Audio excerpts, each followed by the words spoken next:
మీరు కూడా మోమోస్ తింటారా? అయితే వీడియో మీకోసమే. భయ్యా మస్తు ఉంటాయి కదా మోమోస్. ఎంత మస్తు ఉంటాయో ఇప్పుడు నేను చెప్తా, కొంచెం ఓపిక పట్టు. మోమోస్ ఇంత ఫేమస్ అవ్వగానే వాటి మీద ఒక రీసెర్చ్ చేశారు. ఫుల్ స్టడీ తర్వాత ఏం తెలియదో తెలుసా? మోమోస్ లో బయట ఉండే లేయర్ మొత్తం మైదా పిండితో చేస్తారు. మైదా మన స్టమక్ లో సరిగ్గా డైజెషన్ అవ్వదని ఆల్రెడీ ఇప్పటికే మనకు అందరికి తెలుసు. రీసెర్చ్ లో ఇంకో షాకింగ్ విషయం ఏంటంటే కొన్ని చోట్ల పాడైన కూరగాయలు కూడా యూజ్ చేస్తారు. అయినా అలాంటి మోమోస్ చాలా బాగుంటాయి కదా, చాలా బాగా ఉంటాయి.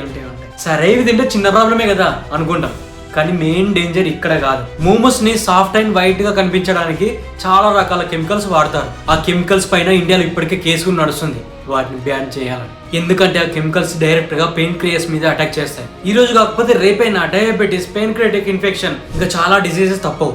ఇంకో వరస్ట్ విషయం తెలుసా? మీరు కనుక ఫ్రైడ్ మోమోస్ తింటే అది ఇంకా వేరే లెవెల్ డేంజర్. అలా తింటే హార్ట్ అటాక్ బోనస్ గా వస్తుంది మీకు. వెళ్ళండి మోమోస్ తినండి, కానీ వెళ్లే ముందు ఒక విషయం చెప్పు. టేస్ట్ ఇంపార్టెంటా, హెల్త్ ఇంపార్టెంటా? కింద కామెంట్లో చెప్పు.